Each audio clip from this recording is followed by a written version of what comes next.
Assalamualaikum warahmatullahi wabarakatuh. Balik lagi. Apa yang menjadikan mereka berubah menjadi hebat?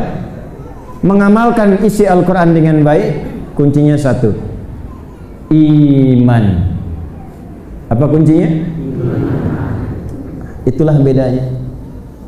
Iman itu yang menjadikan kualitas kehidupan kita mampu mencapai kesuksesan dunia dan akhirat atau tidak.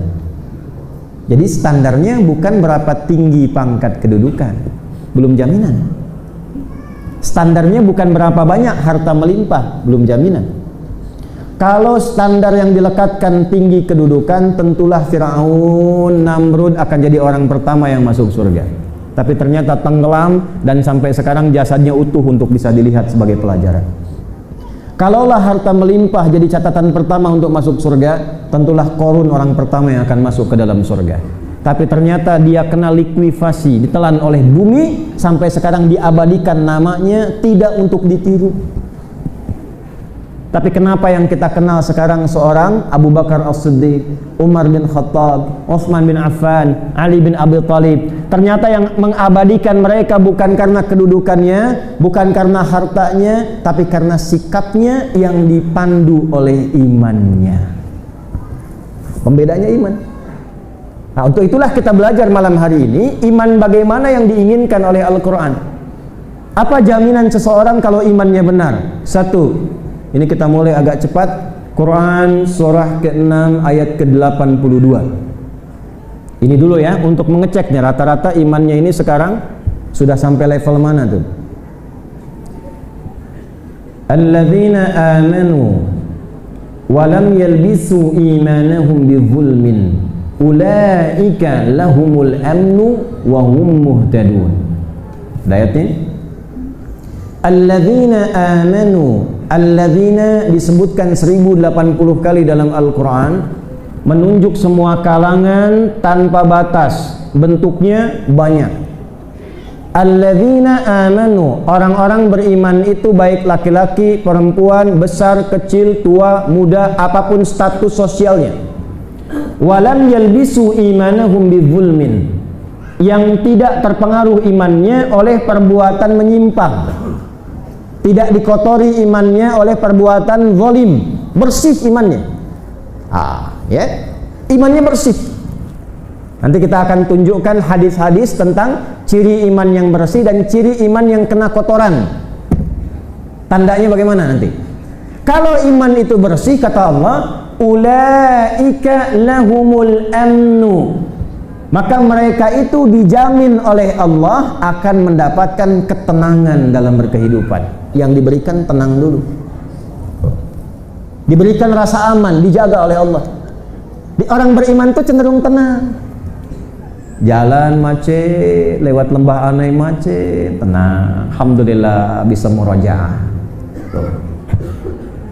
Datang ke tempat tiba-tiba, waduh sudah penuh, tenang, alhamdulillah, yang penting bisa gabung. Pulang ke rumah dapat berita gaji belum bisa sampai, alhamdulillah Allah yang mengatur rezeki, pasti Allah sampaikan. Tenang. Ada orang-orang hebat yang dalam hidupnya itu semua keadaan disifati sama, tenanglah, Allah sudah atur. Itu kalau iman bersih, yang pertama diberikan ternyata bukan dunia dulu. Yang pertama ditanamkan oleh Allah ketenangan dalam hatinya. Ini kalau ingin tahu dahsyatnya tenang, ya, betapa pentingnya tenang. Kalau ingin tahu, ini saya tanya sebentar. Cuma ibu ya, terutama ibu-ibu nih. Ibu nggak boleh pilih yang ketiga, cuma dua pilihannya nih. Saya ingatkan dari sekarang. Pilih kaya tapi gelisah atau miskin tapi tenang. Awas. Awas, cuma dua tuh. Saya udah bilang dari awal tadi, nggak ada yang ketiga, Bu. Kaya tapi gelisah atau miskin tapi tenang.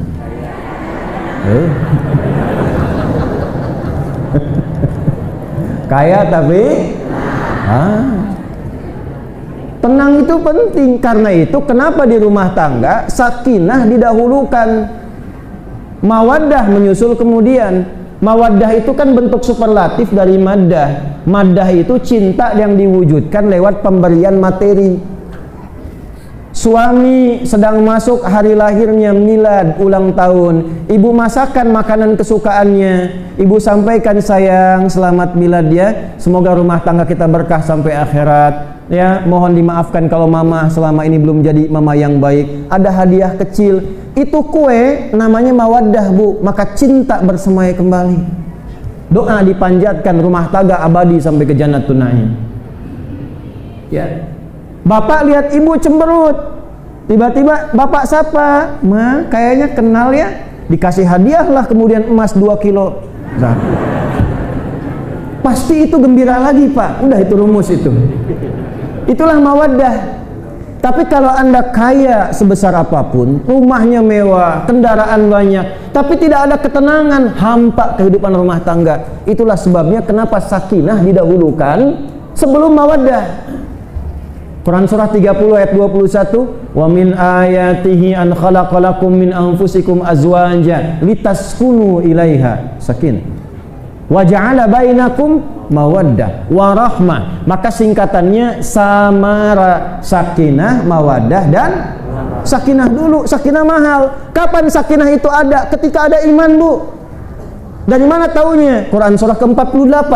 Surah apa itu? Surah Al-Fatah. Ayat berapa? Ayat yang keempat. Huwallazi anzalas sakinata fi qulubil mu'minin liyazdadu imanan ma'a imanihim.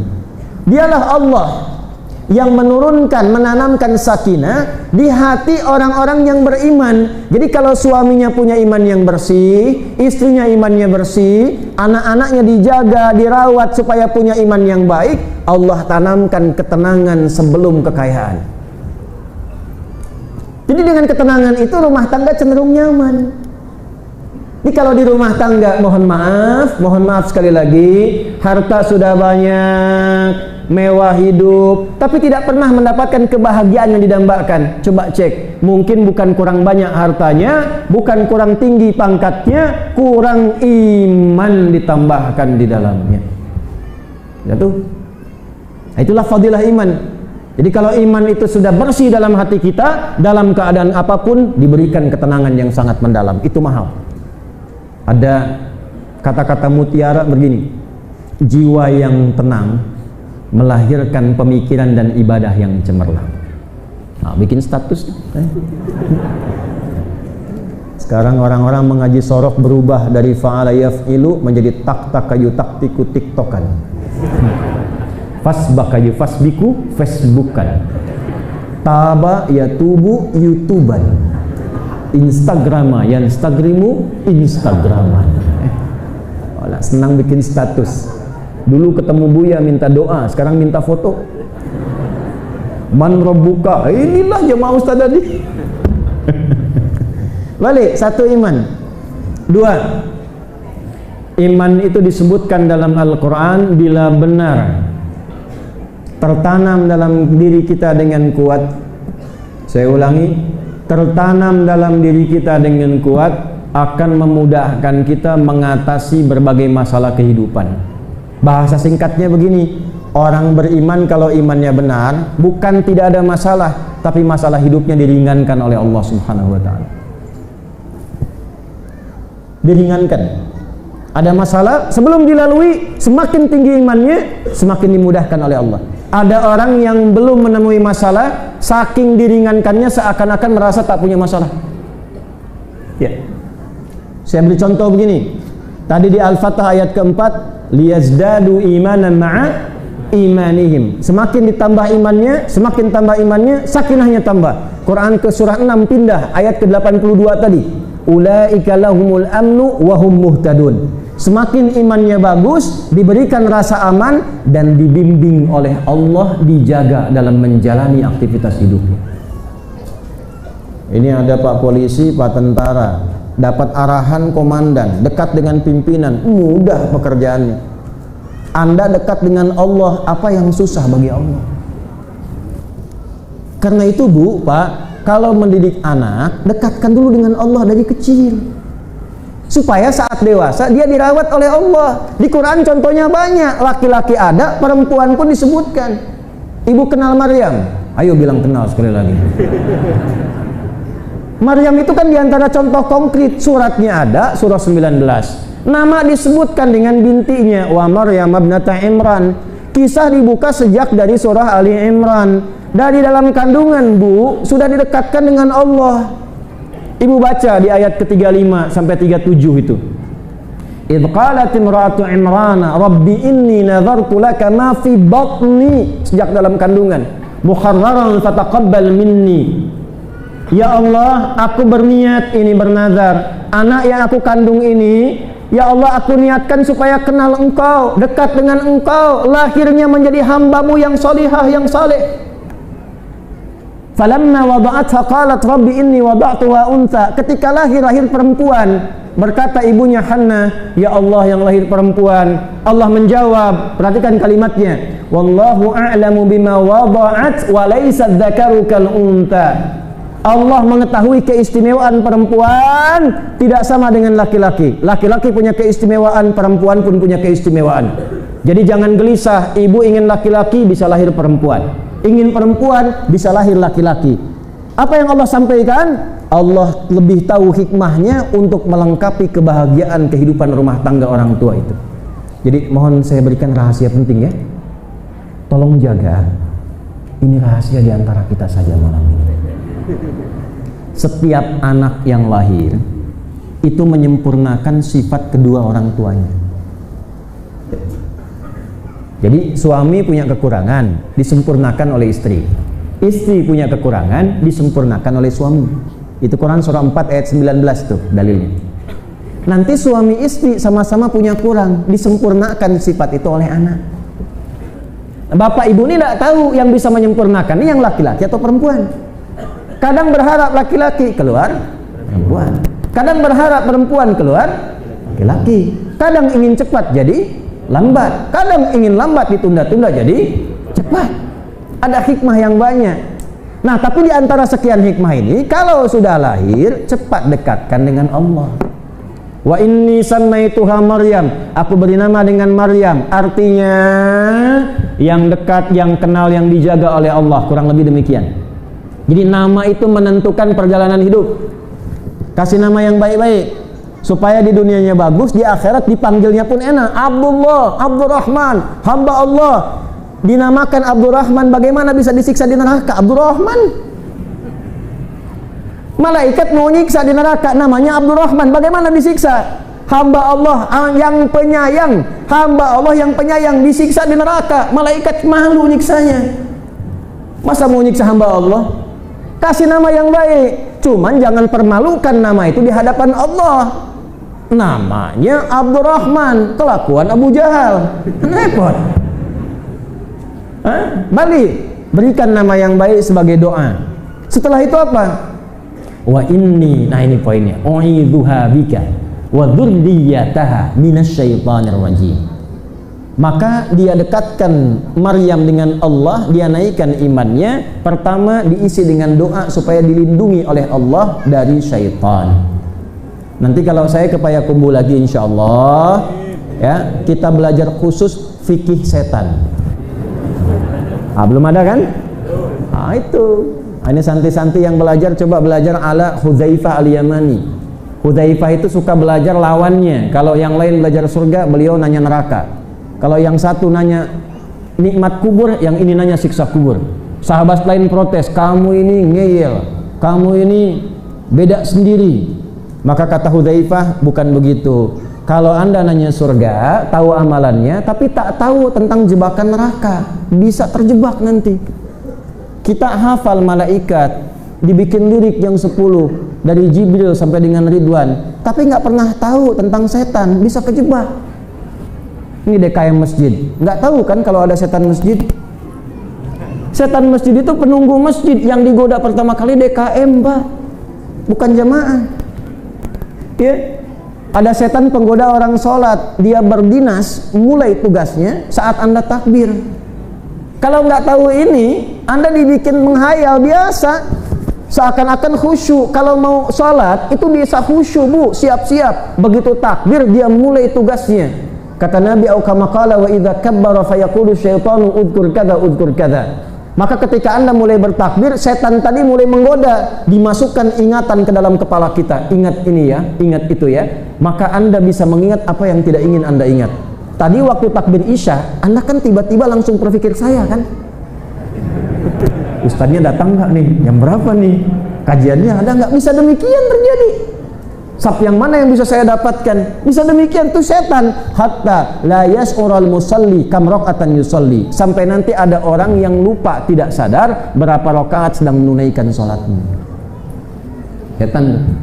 Maka Maryam dari awal mengatakan, ya Allah lindungi anak saya supaya imannya terjaga, hidupnya sampai akhirat baik, lindungi dari godaan setan. Maka di antara perempuan yang tidak pernah disentuh setan, masuk godaan pada dirinya, yaitu Maryam binti Imran. Setannya mau goda, tapi nggak tembus karena dilindungi oleh Allah. Poin saya bukan itunya. Poin saya, ketika iman dijaga, masalah diringankan. Maryam itu sampai level tertinggi, belum minta, sudah diberi. Terbersit di benaknya, langsung jadi. Dalilnya apa? Quran surah 3, ayat berapa? 37. Paling kiri sebelah bawah tuh di mushaf. Fataqabbalaha rabbuha biqabulin hasanin wa ambataha nabatan hasana. Maka jika ada orang tua, bapak dan ibu memelihara anaknya seperti disebutkan dalam Al-Quran, dijaga imannya, didekatkan kepada Allah, diterima ikhtiar orang tua itu, maka tidaklah lelah orang tua mengurus anaknya. Maaf ya Bu dan Bapak, cobalah bandingkan kehidupan 10-20 tahun lalu di Payakumbuh ini dengan masa sekarang. Secara umum saya sering lihat kenapa orang tua sekarang banyak mengadu. Kurang inilah, kurang itulah, masalah inilah, masalah itulah. Coba lihat 10-20 tahun ke belakang, ada nggak mengadu-mengadu begitu di masa lalu? Anak-anak bagaimana kualitasnya masa lalu? Jauh dengan sekarang. Na'udzubillah, saat ini kita baca berita baru, diklik bangun tidur, anak SD sudah tahu caranya berzina, SMP sudah narkoba, yang SMA sudah membunuh. Mau dibawa kemana kehidupan sekarang ini? Dulu anak-anak itu luar biasa sopannya, baiknya, ngajinya, taatnya. Apa yang beda? Pendidikan imannya. Dulu sudah dikenalkan dengan Allah. Anak-anak kita, anak ibu, anak bapak, anak saya, anak-anak orang tua kita dulu dari kecil-kecil itu sudah jelas. Paginya dia belajar, maghribnya dia mengaji, nontonnya hanya sebentar, setelah itu istirahat. Dia kenal masjid, dia kenal sekolah, dia dekat dengan Allah. Pendidikannya, akidahnya jalan, Qurannya bagus. Jadi kalimat adat bersanding syarak. Syarak bersanding kitabullah. Itu jelas nampaknya, kitabullahnya ada. Dari mulai penerangannya pakai lampu yang sederhana. Di Jawa bilang semprong namanya. Ya. Di sini apa namanya? Strongking. Lampu yang kecil itu dalam remang-remang dia bisa masih mengaji. Anak-anak kecil bersautan di masjid sebelum maghrib teriak-teriak, fa lam doma lu apa lu. Itu kita dengar tuh dari ba'da maghrib. Sekarang ada yang hilang. Karena itu masalahnya sedikit dulu itu. Akrabnya banyak. Beda 3 bukit masih kenal kita. Meninggal 1 masih bisa jalan. Kami di Banten itu kalau ada meninggal 3 bukit viral bisa datang. Nanya petunjuk. Masih jauh tempatnya Pak? Oh dekat lah sepuntung rokok katanya.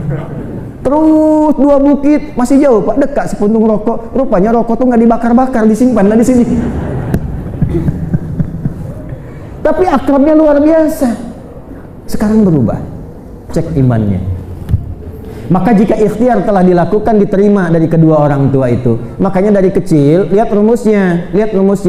Al-ibratu bi'umumil lafzi la bi khususis sababi. Hukum, hikmah, inspirasi tidak dibatasi oleh sebab siapa tokohnya, tapi diambil keumuman lafadznya. Kisah Maryam dicantumkan dalam Al-Quran bukan untuk jadi cerita yang dapat itu hanya Maryam, tapi menjadi hukum umum bagi semua ibu-ibu yang ingin anaknya dekat dengan Allah. Maka ajarkanlah seperti Maryam dididik.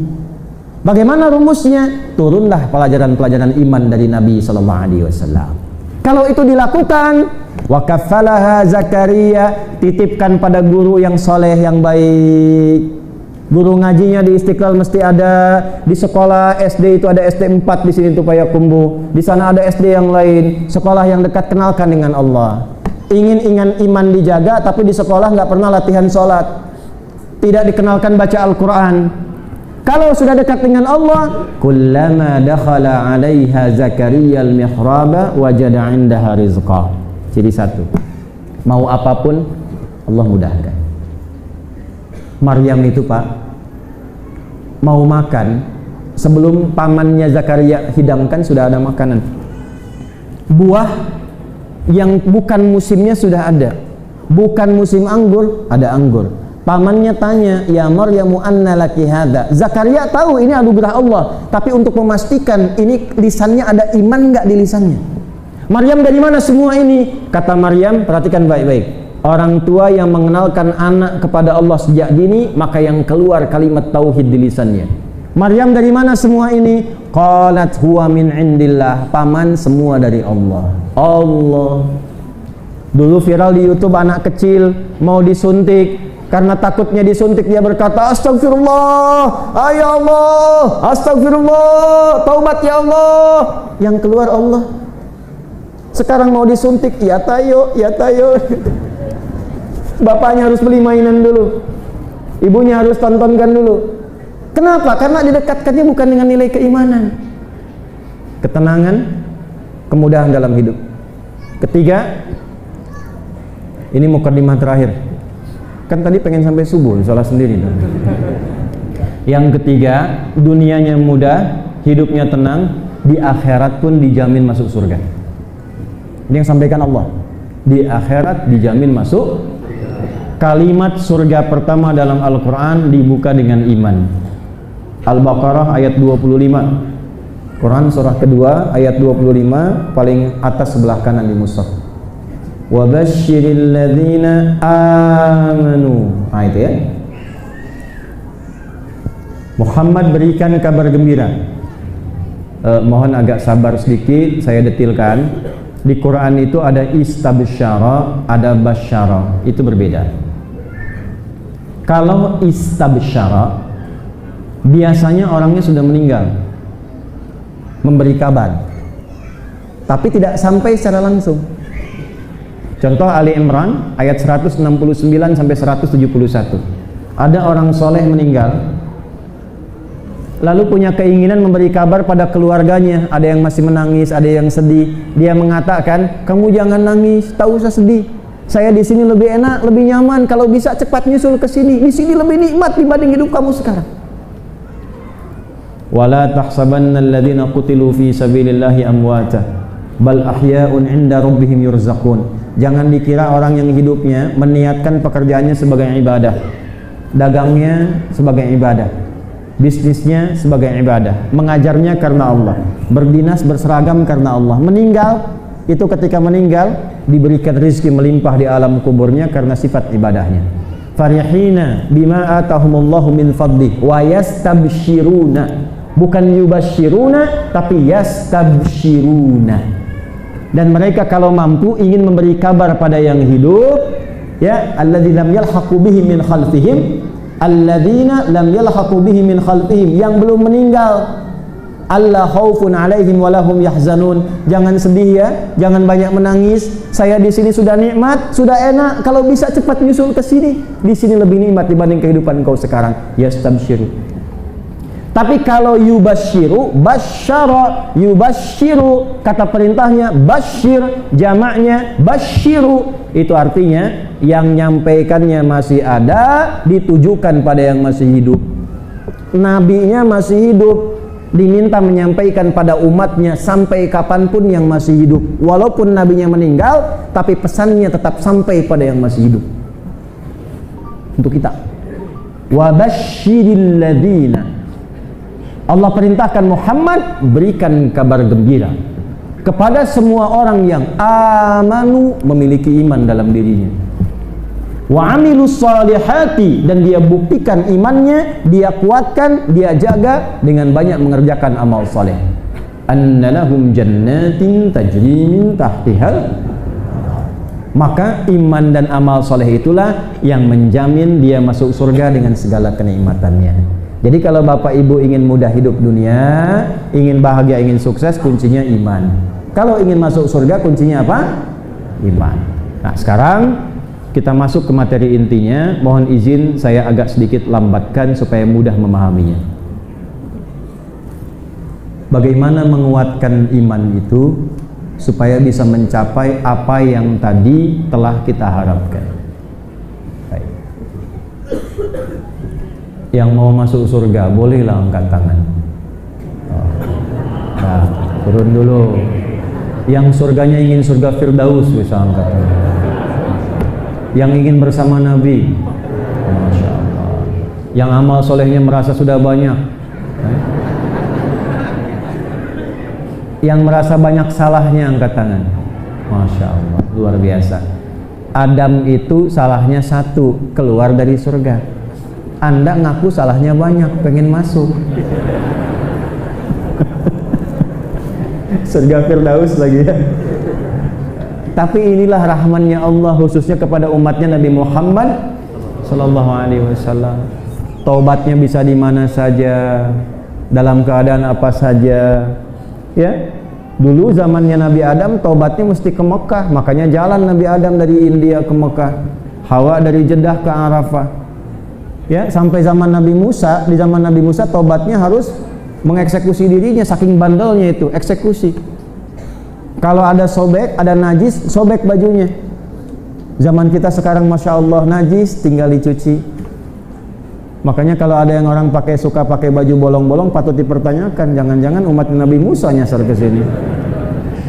Maaf ya, bercanda itu. Taubatnya bisa senyaman apapun. Tiba-tiba la ilaha illallah, gugur dosanya, meninggal bisa masuk surga. Maka yang pertama kita mulai, yuk. Cara menguatkan iman dan melatih iman supaya sukses dunia akhirat. 1. Quran surah ke-2 Al-Baqarah di ayat 3 sampai ayat 5 sampai jaminannya. Bapak Ibu, di Quran itu ada amana, ada amanu, ada yu'minun, ada mu'minun. 4. Amana, amanar rasulu bima unzila ilaihi min rabbihi wal mu'minun. Al-Baqarah ayat 285. Nah, ada yang kedua amanu, ya ayyuhalladzina amanu kutiba alaikumus siyam. Ada yu'minun. Nah, ini yang akan kita bahas. Kalimat iman pertama disebutkan oleh Quran dengan kata yu'minun. Al-Baqarah di ayat 3. Alladzina yu'minuna bil ghaib. Apa beda antara amana, amanu, dan yu'minun? Jika disebutkan amana, itu artinya orang yang baru menyatakan beriman, satu orang. Kalau amanu, banyak orang. Yang penting merasa punya iman. Jadi kalau ditanya begini, apakah Bapak Ibu beriman? Beriman. Nah, itu amanu. Maka kalau Anda mengatakan amanu, termasuk golongan beriman, amanna, kami beriman, maka berlaku hukum iman setelah itu. Coba buktikan, apa buktinya? Maka ditantang oleh Allah, ya ayyuhalladzina amanu, hai orang-orang yang mengatakan kami telah beriman. Itulah sebabnya kenapa pakai ya. Disebutkan 361 kali dalam Al-Quran. Harfun nida, linida'il qarib wal mutawassit wal ba'id. Huruf panggilan itu ada 14, Bu, Pak. Ada a, ada aya, ada wa, dan yang lainnya. Di Quran cuma satu, pakai ya. Tidak ada yang lain. Ini huruf memanggil dengan semua jarak, yang dekat, yang menengah, yang jauh. Hai semua yang menyatakan punya iman, baik yang merasa tinggalnya dekat, menengah, atau sejauh apapun. Ayyuha disebutkan 150 kali dalam Al-Quran. Ayyunya munada berfungsi menguatkan, haknya tanbih. Saya ingatkan ya, saya tegaskan ya, alladzina 1080 kali disebutkan dalam Al-Quran. Untuk semuanya aku tidak bedakan, kata Allah.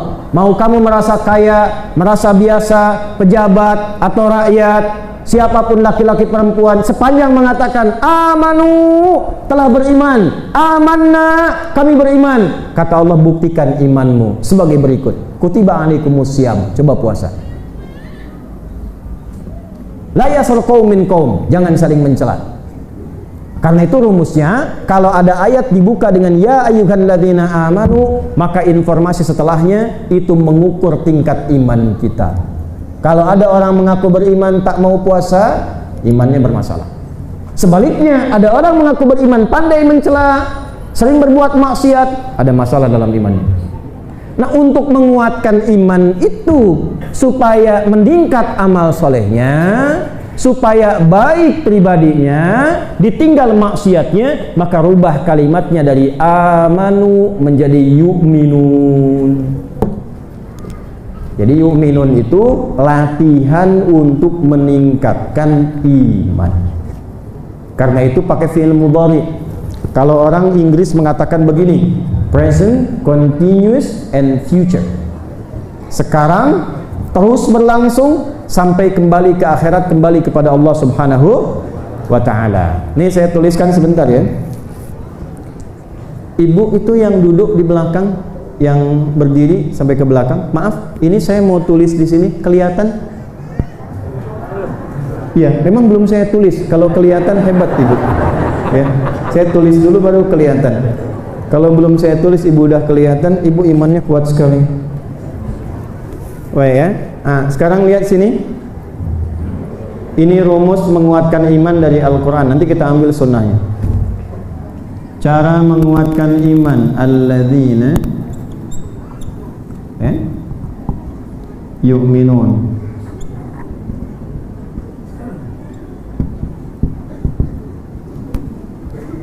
Perhatikan cara menerjemahkannya.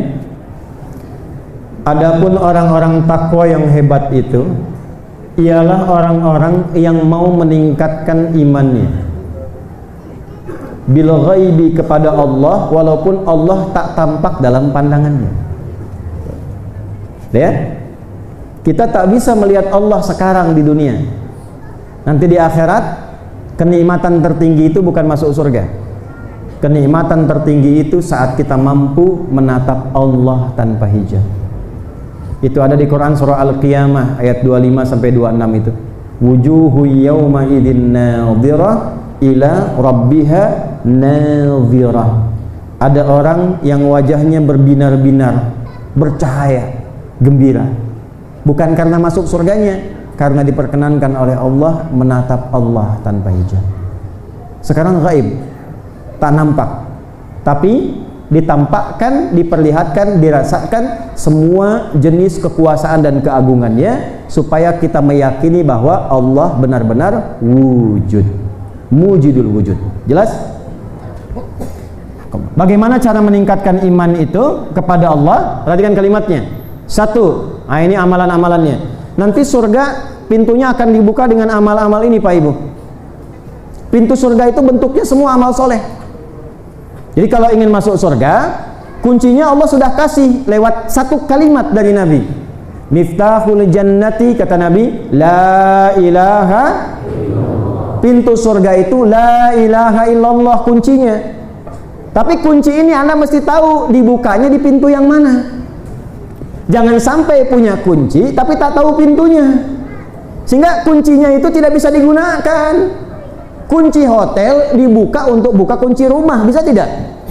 Tidak. Dan berita buruknya, pintu surga tidak bisa didobrak.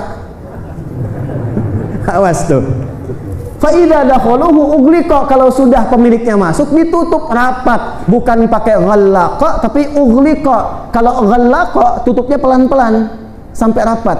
Kalau ini ughliqa sekaligus langsung sehingga tidak ada kesempatan mengintip. Kalau ngajinya begini enak, baca surat Yusuf, wa ghallaqatil abwab faqalat haytalak istrinya pembesar Mesir itu ingin menggoda Yusuf di ruangan tertutup, maka dia menutup pintunya pelan-pelan sambil ngintip prajurit masih ada nggak. Tutup, dan dia berniat untuk menyelingkuhi suaminya. Cuma atas kehendak Allah dijagalah Yusuf alaihissalam. Itulah sebabnya mengapa menggunakan ghallaqa bukan menggunakan aghlaqa. Tapi pintu surga, fa idza dakhaluhu ughliqa, kalau pemilik yang berhak dengan kuncinya sudah masuk, tutup seketika sehingga tidak ada kesempatan bagi orang lain yang bukan pemiliknya untuk ngintip sekelebat mata pun.